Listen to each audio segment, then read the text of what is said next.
Hello everyone, this is Emmanuel Cook. We will be reacting to a new video today, so make sure you guys like, comment, and subscribe down below, and let's get into the video. Why are we still standardized testing children?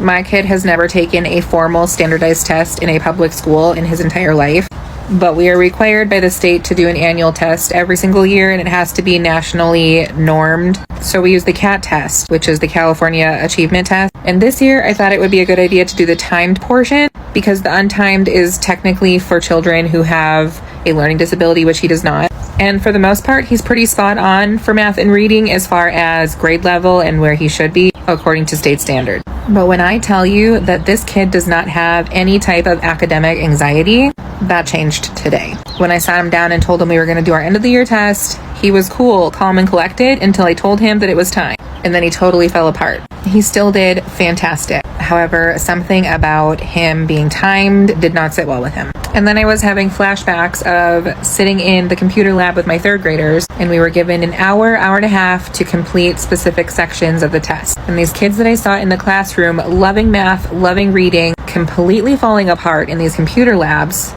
because we put so much pressure on, we only have an hour and a half to do this section, we need to get it done, you need to do the best you can, show me what you know. And by no means is this a pointing fingers at teachers, because I vividly remember the pressure that we felt as teachers to make sure that our kids were ready to navigate those computers, to answer the questions, had the attention span to sit down and handle an hour and a half of testing. But why are we still putting so much stock in these dang tests? They quite literally just show a little snapshot of whether or not these kids can answer questions or not. And there's quite literally no way to make them fun. And these are 8, 9, and 10-year-olds that are taking these tests. For what? I remember having kiddos who were exceeding grade level standards completely bomb their standardized test. And then you sit with them at conferences and explain their score, and they literally just drop. They had completely failed third grade. And I remember my last year of teaching quite literally telling my class I did not care how they did. Did not care. Because I explained to them that their value, their worth is not found in a standardized test score.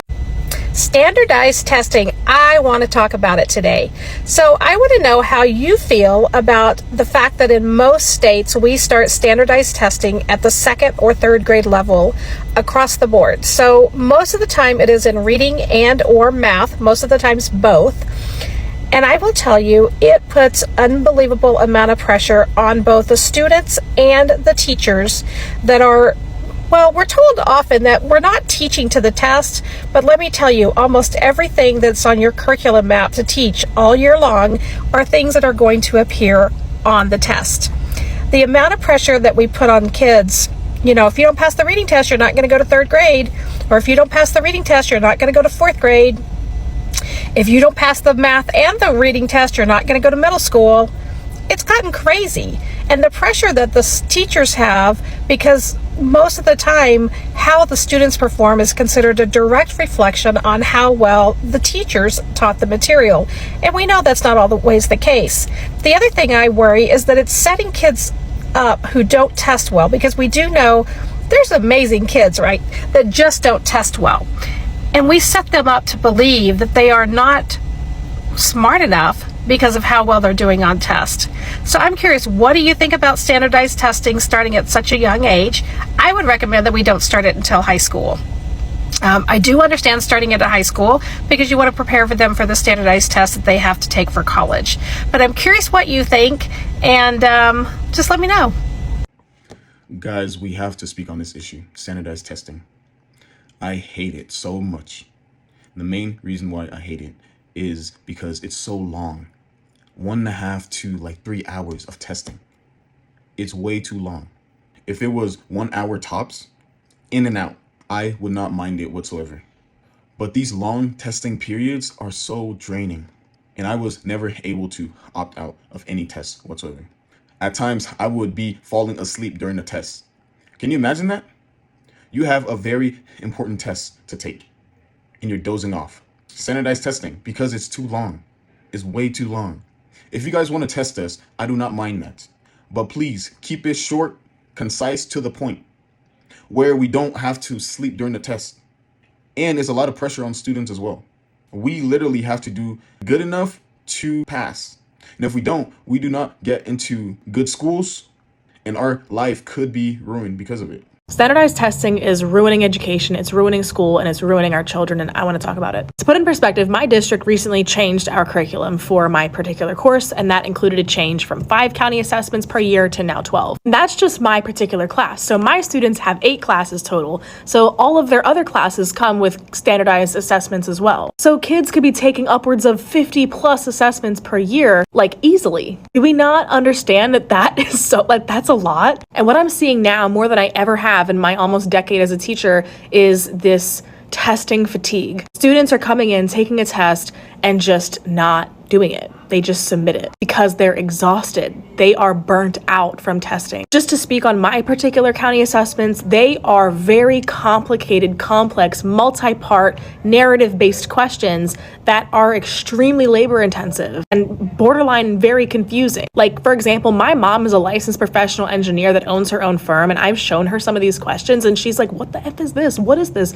This is so confusing. I can't even understand this. But we're expecting our kids to do it, and it's like, these professional adults can't even understand these questions for like a 9th grade level math class. Like, do we not understand how insane that is? Further, my district averages for these assessments are in like the 40 to 50 to 60% range. And when your district average on an assessment, on all of the assessments, are regularly that bad, does that not like shoot up warning signs of like, hey, these assessments are shit. These assessments are not good. What is the problem here? And of course, as usual, they're trying to pin it on teachers saying, oh, well, we're not doing the curriculum right, or we're not implementing it right, or we're not doing something right, and that's why the kids are failing, right? It's always the teacher's fault. But when I bring up these concepts of testing fatigue and kids being exhausted and they don't have the capacity to put all of this effort into these assessments to like accurately capture what they do know, no one listens. When we go to college to become teachers, we take courses on specifically assessment, developing the assessment authenticity, which basically means, does this test accurately capture what we're saying it captures? Like, is this test actually testing what we're trying to test? And that's a huge issue I have with our district assessments, is that these tests are not authentic. They are not capturing accurately the skills that they are intended to capture. So let's say the question is on evaluating a function. This question might be so complicated and bogged down with extra information and some narrative that the kids are having an issue with reading comprehension, and they're not able to accurately demonstrate that they have the skills of evaluating a function. So rather than this test testing their knowledge of evaluating functions, they're now showing their knowledge on reading comprehension or their ability with English, which is let alone extremely problematic when you have, my school has a huge ESOL population of kids who don't speak English as their first language. So like, these tests are extremely challenging. Like, they're just unnecessarily complex and complicated for absolutely no reason. And it has these questions that are so convoluted and have smoke and mirrors to actually get to the actual point of the question,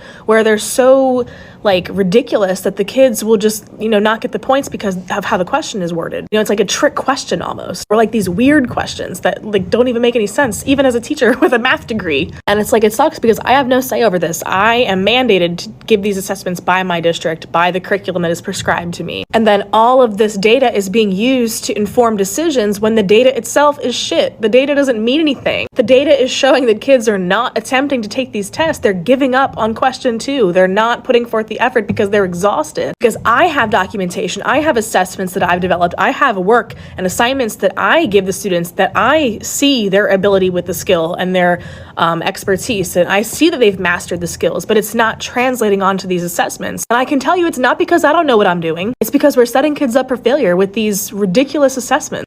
If you are a parent of an elementary or middle schooler who is being subjected to state testing this year, this video is for you. Did you know that you can often opt out? Different states and different districts within states have different policies on this, but usually it requires written notification that you've decided to opt your child out, and that's it. You don't have to have any justification. This also applies to retakes. In my state of Virginia, if students score within a certain bubble of the passing score, they're offered the chance for a retake. They don't have to do the retake. You can refuse the retake. The exception to this usually comes up in high school or maybe late middle school when you're taking verified credits or credits that are going to be put onto a transcript that's going to be sent to colleges, or credits that go towards graduation. But up until that point, you can refuse state testing. Your parents don't need to be rich for you to do well on the SAT. So I wanted to take the time to give this SAT content creator some perspective on what really makes people successful on doing well on these standardized testing. I left a comment under one of her videos basically saying that socioeconomic status, wealth, and the number of resources that you are given from a very young age really does play a huge factor on how people are able to do very well on the SAT. And then she went to say that you don't need to be rich to do well on the SAT. And that may be true to a certain extent, but it sure as hell does help a lot. And it's really easy to tell people to go online, watch YouTube videos, go on a College Board's website, and basically take all these free exams. But if you have no idea how to pinpoint your point of error and how to really magnify why you're doing really horrible on these exams, you can go around in circles and circles and circles and watch as many YouTube videos as you can, but it's not really going to help you at the end of the day.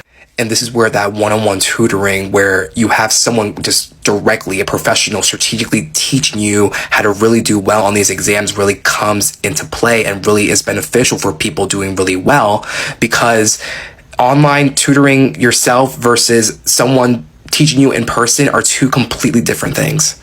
So this is where the wealthy and the people who are more fortunate to afford these resources to really do well on these standardized testings really come into their benefit, because they are able to strategically hire people to really help them understand the material in ways that other people cannot. You also have to look at the correlation of success of students who are born in wealthier school districts versus people who are born in non-wealthy school districts. Also, you need to understand that the reading, the writing, and the math in wealthy school districts does not equate to the same educational rigor as the reading, the writing, and the math in a very poor school district. And all of that overall plays a huge factor in how people are able to really do well on the standardized testing. And you also need to look at the level of educational advocacy that people get from a very young age and how it really plays a huge factor on being successful on these standardized testing.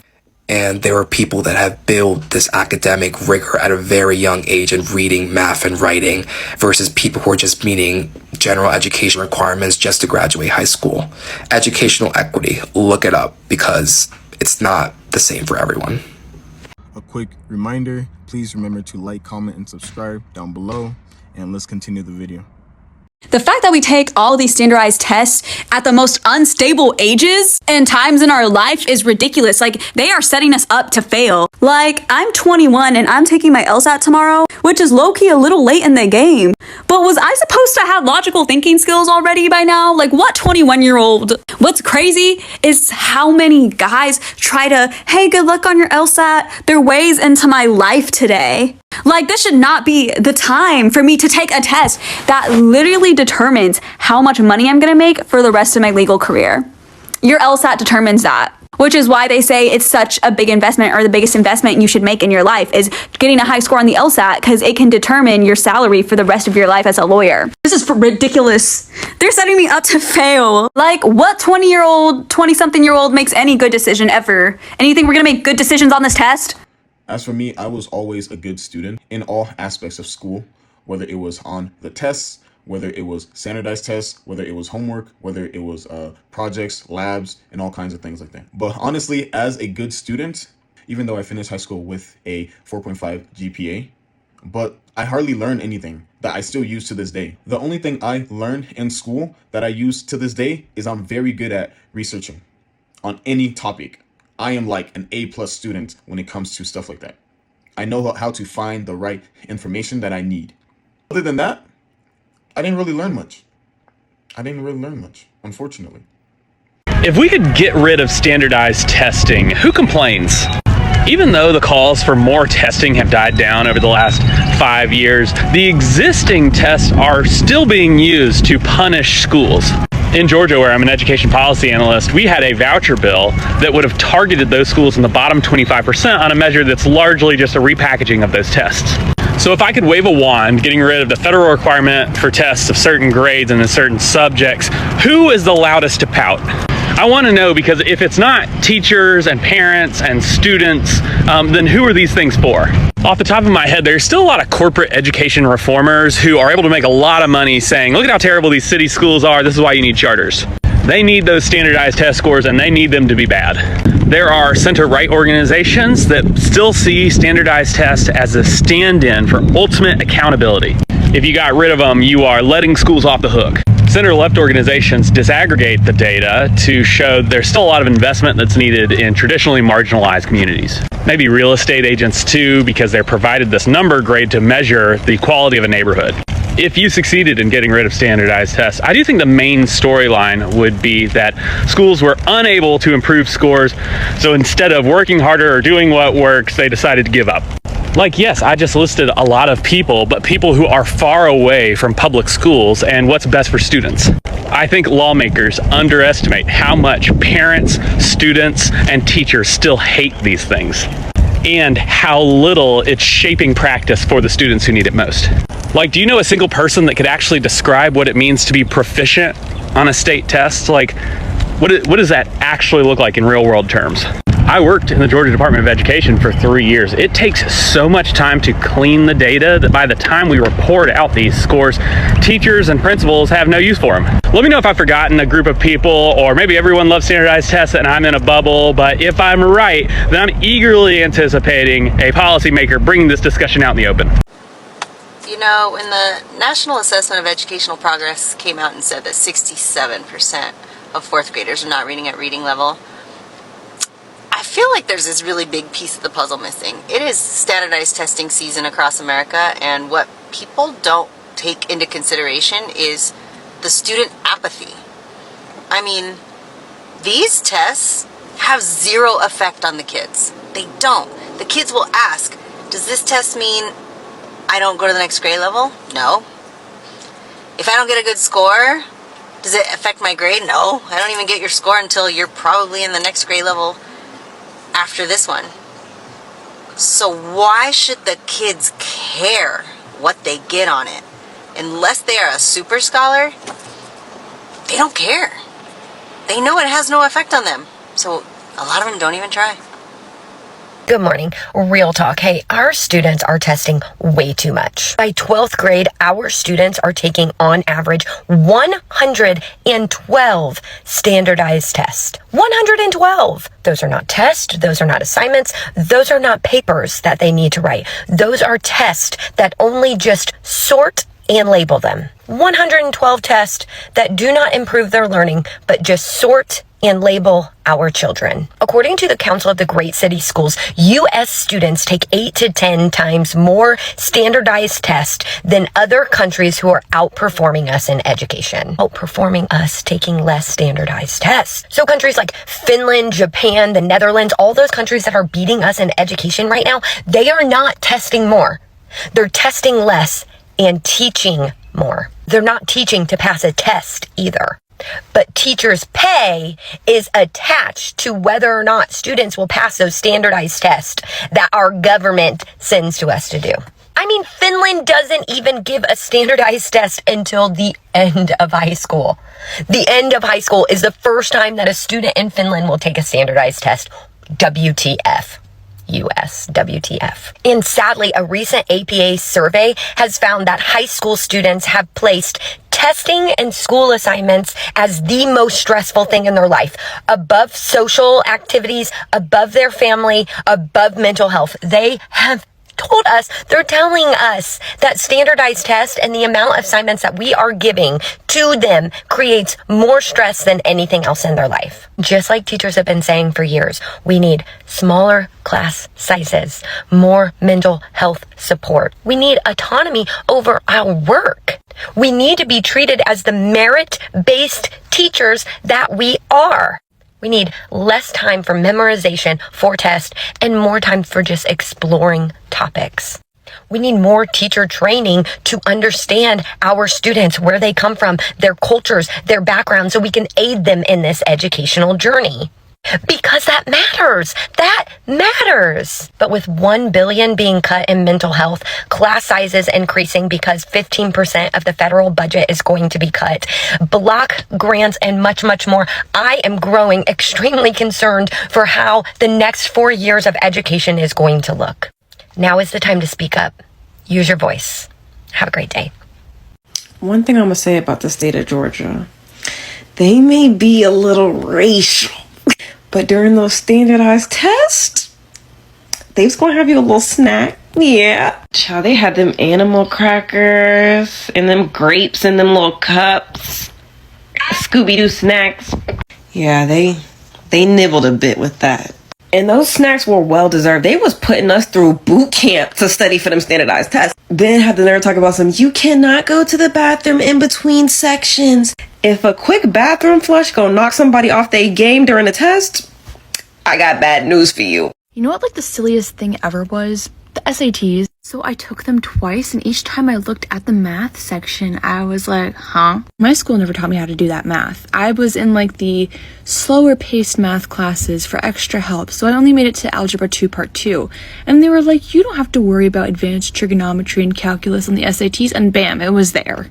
It was there. I mean, I guess I was taught some basic trigonometry, but, like, the teacher didn't even know how to do it. He would, like, do the problems out and be like, wait, what? I don't know. So on the SAT, I just filled in random answers. I didn't even attempt to do the problems. I was like, I'm looking at something completely foreign to me. I guessed, like, genuinely on every single math problem besides, like, the one or two that I could actually do. I don't remember my exact score, but I remember it said I was above average. But, like, when I was looking at colleges, all of their minimum SAT scores were a lot higher than what I got. So I was like, well, I'm not going to school. Surprise, surprise, I did go to college and I never got below a B. And I graduated with Latin honors and I have a degree in cognitive neuroscience. And I have a career and stuff. So, yay. Okay, I don't normally get on here and rant, but if you are a mom of a child who lives in Tennessee and let's say a third grader, their first time taking the TCAP and you got the results today and you're not happy, neither am I. I am so frustrated that we have to fight for our children because it's based on one test, whether or not they can go to fourth grade. I understand that there's other options, but for them to have to miss an entire summer because they didn't pass one part of a test, and you send a letter home with the child before letting parents know. I had an emotional child today because she looked so disappointed and defeated when she had to hand me that letter, even though I already knew and I was prepared to talk to her about it. I'm not mad at her. I think it's so stupid, and I am just so frustrated with the state of Tennessee and the fact that we now have to retake the second to last day of school when she should be excited about her summer. And then if she doesn't pass that, we have to spend an entire month of her summer, which is only 2 months long, in summer school to hopefully pass to be able to move on to fourth grade with her friends. So I'm pissed. I know it's not the teacher's fault. I know it's our legislation. I know it's people higher up in Tennessee, but us moms need to stick together. Like, what can we do? What can we do to fight this? Because this is not okay. It's not okay. Not all kids are the same. No two kids learn the same. There's anxiety-ridden kids over testing. There's so many different things, and to base them on one test blows my mind. It's not fair. When it comes to the ACT and SAT, I did pretty well. But guys, I was so nervous. Man, I was just nervous. And the amount of studying that you students have to do just for one good grade on the ACT and SAT. Like, you need good scores in order to get into good schools and get good grants, scholarships, and things like that.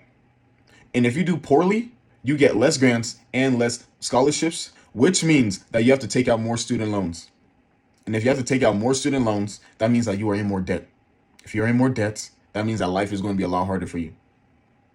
And so, guys, see how 1 to 2 tests can change your life and how easy or hard your life can be in the future. This is why students feel so stressed about taking exams. Those scores are used to impact their future and how much help they are able to receive in the future. And if they do not do well, they will have a much harder life than a person that does do well and gets the help that they need. Hey y'all, so I just came across another teacher creator's video, and his stance was kids are not learning because we are testing them to death. And I am just here to 100% validate him. Let me just tell y'all, in my district alone, right? How many times they have tested this school year alone, okay? So in the beginning of the school year, we start out this school year with something called a MAP test. This is a growth test. It's an adaptive test. So the questions that students get are based on how well or how bad they're doing on the test. If they're doing really good, the questions get harder. If they're doing bad, the questions get easier, okay?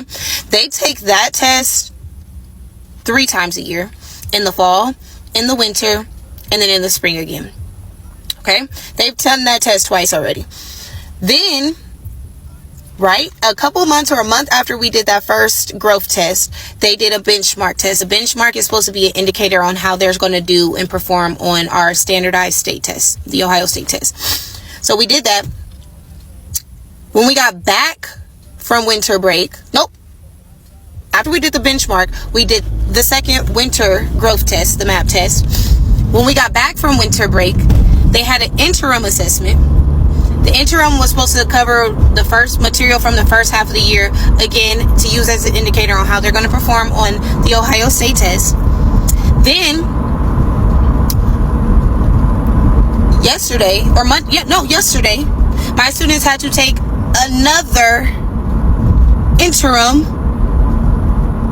or another benchmark, whatever the difference is between the two. There really is no difference. They had to take another benchmark, and then next month they have to take the actual OST. Let me remind you that all the while there have been classroom-based tests sprinkled in here in every core subject, probably in their specials as well. When I tell you I don't need a test, I don't need to give my students a test for me to be able to tell the district that they are not on grade level, that they are not going to pass the test, that they are not going to perform well on the state test. Why are we wasting our time administering all these tests that we get the same results from every single time, and taking away from class time when I could be closing the gap, when I could be remediating, when I could be teaching? My students don't take these tests seriously. Before every single test, they ask me, Miss, does this count for a grade? Is this the state test? Is this going to affect me moving on to the next grade? We are literally creating little robots. Like, all they care about anymore, all the parents care about, all the administrators care about, all the district care about is performance on a state test so that we can get some money for funding, blah, blah, blah, blah, blah, blah. What about the kids actually learning? What about bringing joy back into the classroom? Doing fun stuff, projects, activities, going outside to learn. Oh, wait, I forgot. We don't have time. We don't even have time to get through all of our standards because of the amount of testing. And then let's not talk about the kids who are absent and then makeup tests, how much time makeup tests then take away from class time too. Like, when are we going to wake up? When? I just want to say, y'all, I've been studying the GRE for about 4 years. Finally got to the point where I'm putting up near perfect scores on practice tests, like missing 1 or 2 by mistakes. And I figured out what the issue with standardized tests is. So the education that you get, high school and before, is going to have a big determining factor about how you do on standardized tests. And what I realized is the people that get really high scores learned the content in the classroom. Like, while they were growing up, it was just a normal course that they took that they had to get the information on. And the people that struggle never seen the information a day in their life. And the difference is most test prep is not going to give you the resources that you need to actually learn the material. They're going to give you 1 to 2 questions. The 2 questions they give you are going to be dramatically different, even if they're on the same subject, and they're going to be solved differently. And without your ability to continuously work on the same problem 20, 40 times, because that's how we develop the skill growing up, you're really not going to be able to master the topic so you can answer it any which way that it comes on the test. So it's going to take you a tremendous amount of more effort to put up the same score as someone that got to focus on the topic for 1, 2, 3, 4 weeks while they was in high school, middle school. And that creates the disparities that you see in the world with who can do better on the standardized tests and who can get into certain schools because of those test scores. Do you know how much the state of Texas pays for their STAR test or state standardized test? For a 4-year contract, I just want you to think of what that number could be. How much do they pay to have this test created and then administered? For a 4-year contract, they paid $388 million. $388 million spent on a test that literally does not even accurately assess the level that the students are on. And teachers still have to fund a large majority of their classroom. And we can only write off like, what is it, like $200 on our taxes? What? I can't. Guys, for these standardized tests, you have to be in a good school and you have to have good teachers that actually teach you the material that you need. You have to understand what is on the test. You have to understand deep down the concepts. And if you go to a horrible school where students are hardly learning the actual material, they will have trouble on these standardized tests. They will have a very hard time. Even if they study the most, they do all kinds of things. All throughout the year, they have to be learning this material on a deeper level. They have to be able to solve all of these problems. There are a lot of problems on those standardized tests. There's so many.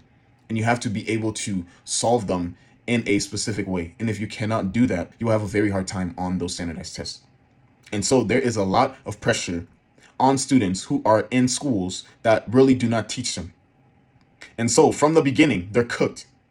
They're not learning what they have to learn in order to do well on these standardized tests. And if they do not do well, they will get less help in the future and they will have a harder life. There's a lot of pressure that comes with these standardized tests. So much pressure. It's January 9th and I've already read 6 books this year. This isn't a flex, it's more so to discuss how standardized testing has warped my brain.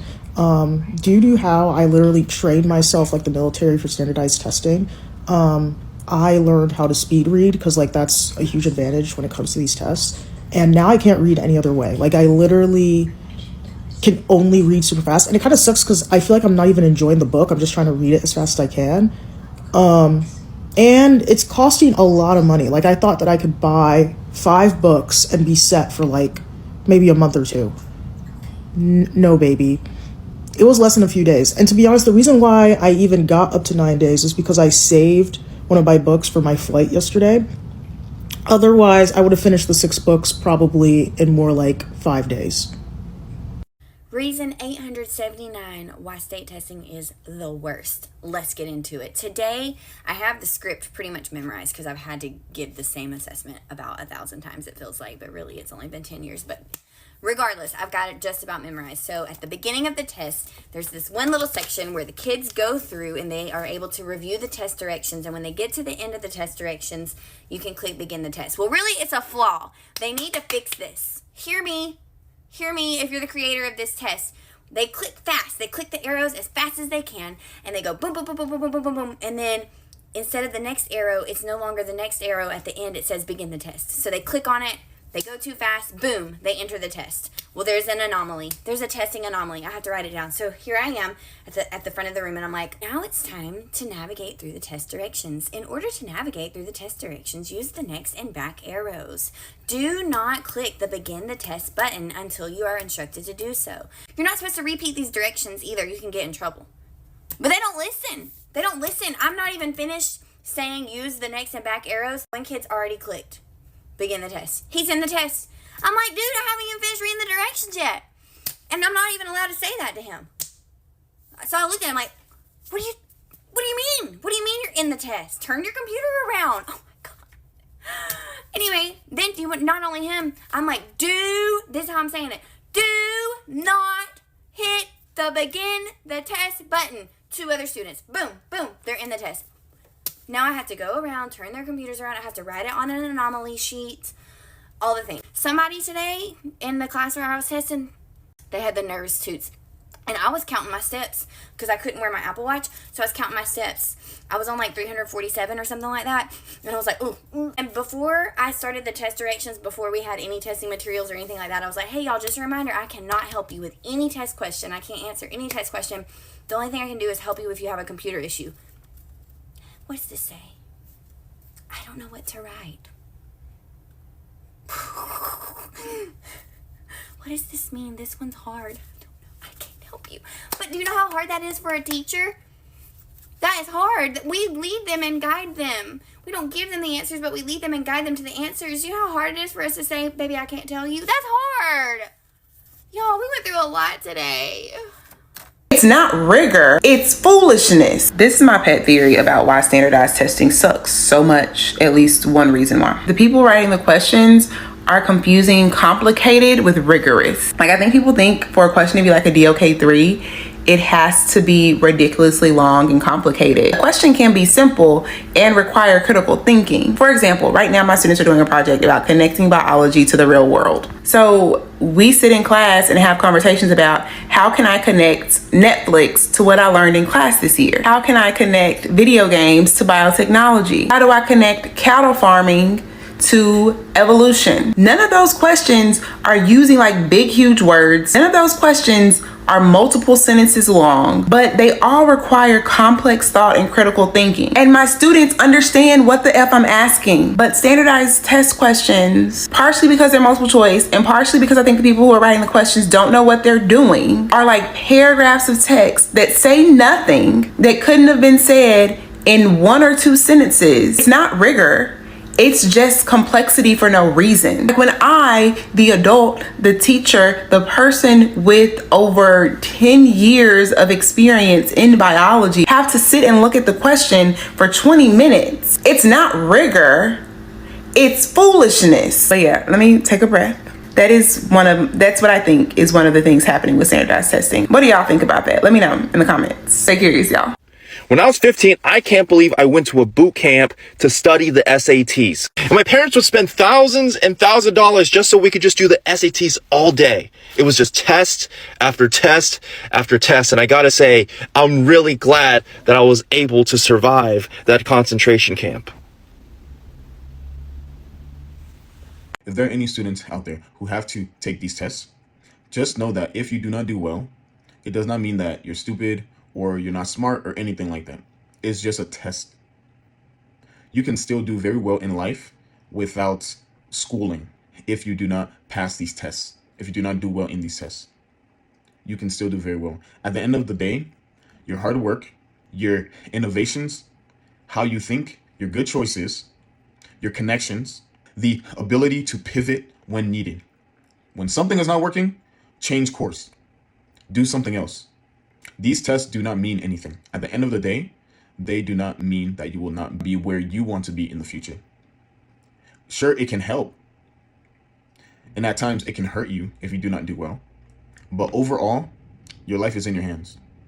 Here is why I think parents should somewhat be supportive of standardized testing. Keyword, somewhat. And before you get mad at me, I want you to hear me out. I think if you ask every single teacher, every single educator in this country if they think standardized tests are good, they would tell you no. We know that these standardized tests do not accurately assess our students and what they've learned, right? Some students will just click through. Some students will sleep, and then obviously they're not going to do as well. Some students will have pretty bad test anxiety, maybe feel way too nervous, way too anxious to accurately show what they know. Some students are opted out, which in some states is considered automatic failure, which obviously if a child didn't take the test, they didn't fail. So we all know that these do not accurately assess what our students know or what our students have learned throughout the year. We also know that they don't accurately accommodate students, right? If you have dyslexia, ADHD, autism, you are not being accommodated on this test. I'm pretty sure the only real accommodation that students can have on this test is that they're either put in a small group or there's text-to-speech. And obviously, like, educators are bending over backwards all year long to accommodate and differentiate to support these students' needs, and then we just give them the standardized test that doesn't do that. So we can all agree, every single educator, right, can agree that these tests do not accurately assess our students. So then why do we have them? Why would we have them? So here's what I'm talking about. This is just my opinion. Okay, so I don't really have any factual evidence to back this up, but I think the reason why we still have standardized tests, even though we know they don't do what they're supposed to do, is to hold teachers accountable. Because here's the thing, y'all, there is absolutely nothing stopping a teacher from not teaching anything to your children all year long, except for these standardized tests. Because a lot of times teachers' evaluations are solely focused on these test scores, which is ridiculous, right? But here's the thing, if we didn't have that standardized test, there's truly nothing stopping teachers from doing absolutely nothing all year long. Like, let's think about it. Okay, grades, right? You're like, well, grades could, no. Teachers can make up grades. Teachers can give your children answers to all the questions on an assignment. Teachers can curve grades. They can inaccurately grade. Okay, what about unit assessments? Same thing. You could give your students every single answer on a unit assessment because it's not a proctored test. Or I know like every single teacher approaches unit tests differently. Like some teachers give students the test and they're like, no questions. You can't ask me a single question. Some teachers will answer questions. Some teachers, I know for me, I scaffold my unit assessment. So at the beginning of the year, I tell my students, okay, you need to go back and look at number 2 and 3. And then once they try it again, I obviously don't help them pass that, but I scaffold it because I think it's more important for the student to understand where they went wrong versus just like them getting a percentage score. But like I said, I scaffold this because at the beginning of the year, students are still trying to figure out how to answer these types of questions. So I help them out a little bit at the beginning of the year. And then as we get closer to STAR, the end of the year, I don't do this anymore because obviously on STAR day, I'm not going to be there to help them. But teachers could just give their students answers to unit assessments. The only thing that holds teachers accountable is these standardized tests. Unfortunately, there is a reason why there is such a heavy protocol when it comes to standardized tests. Like, teachers are not allowed to say anything really to their students besides, like, if a student asks a question, the only thing you can respond with is, I'm sorry, I cannot help you, try your best. You can literally go to jail for cheating on a standardized test as a teacher. And like, you can't even point to kids' screens. Like, if you're like, okay, hey, go ahead, click that button. Like, even if you are not trying to like give a student an answer, if you get caught pointing to a screen, you can get in big trouble. Because they're trying to hold teachers accountable. We can try to prepare our students for the standardized test as much as possible, but at the end of the day, we don't know how many questions are going to be on it, what the questions are going to be, what it's going to look like, and that's the only way that you can truly not have teachers cheat. And I'm sure you're probably thinking, why would a teacher become a teacher to cheat? Right. I agree with you. I would like to think that most teachers, if we took away standardized tests, most teachers would still do their job. But there is always going to be a group of teachers that don't. There's already teachers now that don't do their jobs. And it is failing your children, which is not okay. So if we take away standardized testing, we're taking away the responsibility of the teacher. And like I said, I would hope that teachers would still teach how they should no matter what. But I have seen it happen. I've seen it happen where a teacher basically doesn't do their job whatsoever, makes up test scores, and then the children suffer at that expense. Because here's the thing about teaching. It can be the easiest job in the world if you make it. And it can also be the hardest job in the world if you make it. You could show up and do absolutely nothing with your kiddos all day long if you wanted to. And then you would just have to make sure the day of your evaluation, you kind of get it together. Because I would even argue observations, evaluations, like when your principal comes in, those aren't accurate either. Because I've seen multiple teachers like put on a show that day, and that's not actually how they teach. So while I agree standardized tests are not it, we still have to have some way to hold teachers accountable so that they teach your children what they're supposed to teach your children. I appreciate you guys watching the video today. Please make sure to like, comment, and subscribe down below, and I'll see you guys in the next video.